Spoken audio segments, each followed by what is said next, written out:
Hey guys, so this will be my first video ever on this league.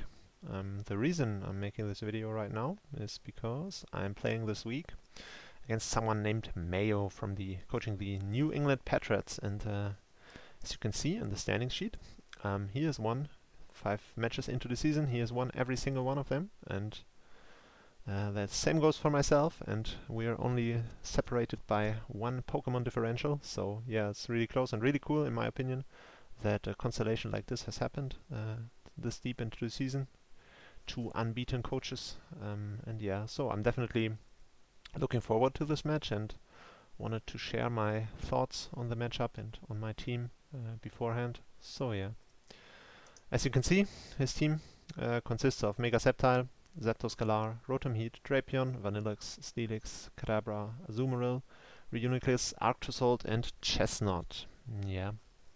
So far in this season, he has had a lot of success with his Azumarill, as you can see here in the most kills overall list.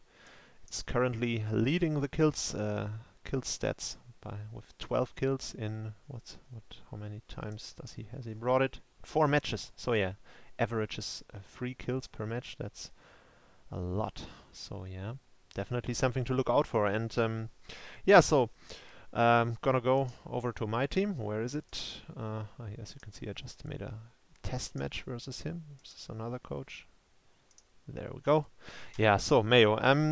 Yeah, so as you can see, just starting off with this Azumarill, I do not have a switch in. My entire team doesn't have a switch in, unfortunately, if he runs the Bandit set. And so yeah, that's really troubling for me. But the trouble doesn't stop there. I also don't have very good switch-ins to a lot of his stuff, so I don't have very good switch-ins to Mega Sceptile, and Mega Sceptile is faster than my offensive core, my entire offensive core, so I need to, yeah, I mean, I do have a switch-in Whimsicott, usually, but I don't know how deeply he will look into Mega Sceptile's move pool, but I just checked because I was afraid that he might get a poison move, in which case Whimsicott obviously would go from a very good counter to Mega Sceptile to just being one-shotted. And he does, in fact, in the non-viable moves, you will see that Mega Sceptile does get cross poison. So if he decides to run a Swords Dance set, he could just SD up on the switch and then one-hit KO me with cross poison, and there's nothing I can do about it. So yeah, I mean, I do have Whimsicott, and it is a good counter to a usual normal Mega Sceptile set, but as you can see, there are ways around it, and this is a draft league, so he likely knows that the Whimsicott is coming. So yeah, we'll see what he brings. Definitely worried about Mega Sceptile as well. Another thing I'm worried about, as you looking to my team, you will see that I do not have a good switch into Mega Zapdos, not Mega Zapdos, Zapdos Galar in this case. And yeah, so another thing, fighting and flying is really good offensive coverage, and yeah, so I do have a couple of Brave Bird resistances in Zeraora, Lantern, and Arceus, and I do have a fighting immunity in my Blacephalon, and a resist in Whimsicott, but you know, always have to guess what he's gonna click, and I suspect that he would, if he brings it, he would probably run it Scarf, because I do have a really speedy team. I do have, apart from the Zeraora, which is very fast, I do have Mega Lopunny, and I do have Arceus, which is faster than Zapdos, and Blacephalon, which is faster than Zapdos. So I would suspect that he would want to get the speed edge on me. So yeah, definitely expecting him to bring a Scarf, Zapdos, Galar. Yeah.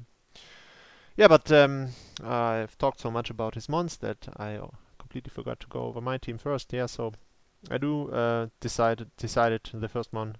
It's almost always gonna be a threat, Blacephalon, just because Fire and Ghost is insane coverage, and it also does have the incredible special attack, and it is quite speedy. I mean, not the fastest mon, but definitely good speed. So everything above speed 100 is good in my book. So yeah, I do have the leftover set because there are a couple of mons. I should cover that differently. So yeah, The next offensive mon I have brought with me is Zeraora. And Zeraora by itself is not very good versus Mayo because he does have three very good counters. He does have Rotom Heat, he does have Chestnut, and he does have, what's the third one? Steelix. But the reason I still brought it is because it is my key to get the mons in that Blacephalon wants to get its hits off because as you just saw, I listed them. It's Rotom, no, I'm stupid, Steelix, and Chestnut. And all of them get killed by Flamethrower or Shadow Ball, to it KO'd by Shadow Ball in Rotom's case. And yeah, so definitely trying to get them in via getting into Zeraora and Volt switching. I mean, if he brings Steelix, I will definitely know that he will bring it into Zeraora, so I can double switch into Blacephalon if the situation ever arises. Yeah, so.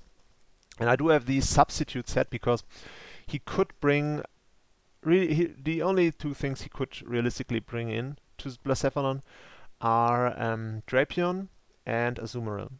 And should he ever bring a Azumarill, I want to definitely click substitute on whatever it is I'm in it versus Chestnut or Rotom, for example.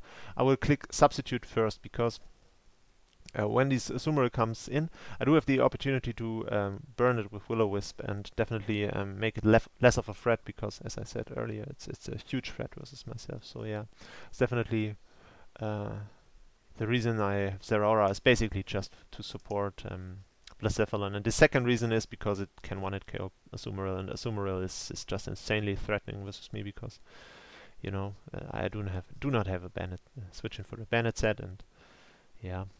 Yeah, so then I do have Lantern. The reason I have Lantern is because he does have Hail Core as well in Vanillix and Arctozolt, and Arctozolt obviously is really threatening under Hail because it's so fast. It even outspeeds the Zeraora, and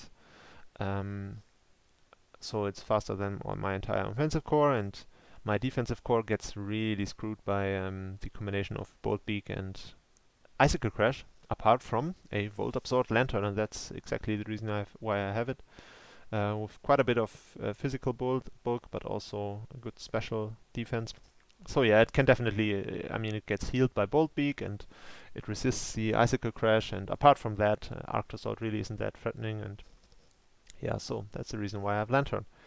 Whimsicott, I said earlier, needed for Mega Sceptile, also needed for Azumarill, that he can't lock himself into water moves. Because, yeah, another reason why Azumarill is really bad, because my best offensive mon, Blacephalon, will always get revenge killed by an Aqua Jet. So yeah, that's something to look out for as well. So yeah, yeah, and that's just like Lantern and Zeraora. U-turn, Whimsicott as well does have the U-turn, and the entire reason is just because I want to get. I really don't have good switch-ins defensively into his stuff, so that's the reason why I brought basically hyper offense with two slight pivots in Lantern and Whimsicott, but those aren't really defensive walls because they don't have recovery. So I'm really just have them to absorb a hit and then pivot into whatever mon has a favorable matchup. So yeah, that's the reason I have these two. And yeah, then another very big breaker versus him is his Cavalier with a choice band. It's good versus a couple of things. It's good versus his what's the ice thingy called? Vanillix. It's good versus Mega Sceptile. It can eat a hit from Mega Sceptile. It's good versus Reuniclus, which he does have, and Kadabra, which he also does have. I do have enough speed to outspeed Reuniclus, unless he speed creeps to a quite ridiculous degree, and I can one-hit KO'd with Mega Horn. Should he run some sort of stupid setup set, which, you know, a lot of Reunicluses like to do that. Yeah, so that's definitely going to be my initial switch into Reuniclus, and also Kadabra, should he bring that. And yeah, so the only really good switch in he does have is his Rotom Heat, and for that I do have Razor Shell, which is not really a solution to the problem, because obviously I can't one-hit KO a defensive Rotom Heat with Razor Shell unless I do get a crit. But you know, that's not too likely to happen. So yeah, um, I mean, I do have very good switch in Lantern into Rotom Heat, and Rotom Heat really can't do anything to Lantern. So yeah, but the thing is, I also can't really weaken Rotom Heat with Escavalier. So that is a problem. I have to say that I was struggling quite a bit to build for his team because uh, if I weaken it with Razor Shell, let's say, on a switch in, he is obviously faster than me. He could kill me, but he's likely not gonna do that because he knows I do have a Lantern and he's not a bad player, so he will see that, and he's very likely to just click Pain Split, which will, coupled with the fact that Lantern has a ridiculous amount of HP, and Rotom does have quite little HP, he will heal his Rotom back up to full and severely weaken my Lantern. So this is really a series of events that is likely to happen, and I don't really have a solution to it. Honestly, I don't know what to do about it. It's really annoying. So yeah. But we'll see. Maybe I don't know. It's always difficult. It's always scary to look at the opponent's team, given that he has 11 months, and I'm always like, oh my god, how am I supposed to prepare for all these months? And I always have the feeling that I'm definitely gonna lose this match. I have no idea how to beat these 11 months, but you know, obviously he can only bring 6 months, so.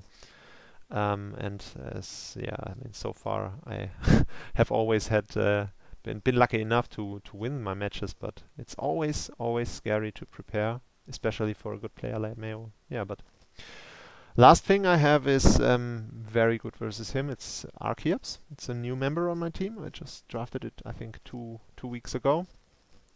I do have a choice scarf because that way it's faster than his two speediest mons, which I'm expecting him to bring, which is one is Mega Sceptile, which I can knock out with Dual Wing Beat, and the second one is Zapdos Galar, which I can also knock out with Dual Wing Beat, and the third thing, oh Jesus, I'm going really German right now.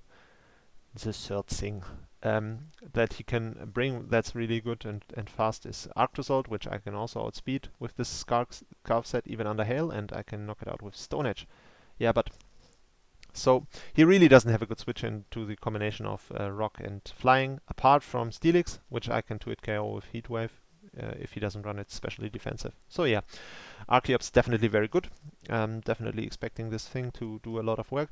The big problem with Archeops obviously is that it doesn't get moved with 100% accuracy, so it's always a gamble. It's gonna be a gamble, but you know, the way I see it, it's, even though people probably think in this league, because I was lucky enough to win all my matches last season, and so far I've also won all my matches this season. People are likely really scared of me and think I'm some sort of genius, but I'm really not. So I'm definitely not very sure if I can beat Mayo, because in my opinion it's a really scary matchup for me. You know, the coach that I have made the test match against thought that I was just wrong and my matchup is really good, and maybe he's right. I don't know, but yeah, in my opinion, I'm just slightly worried because you know Mayo is also a really good player, and yeah, so we'll see.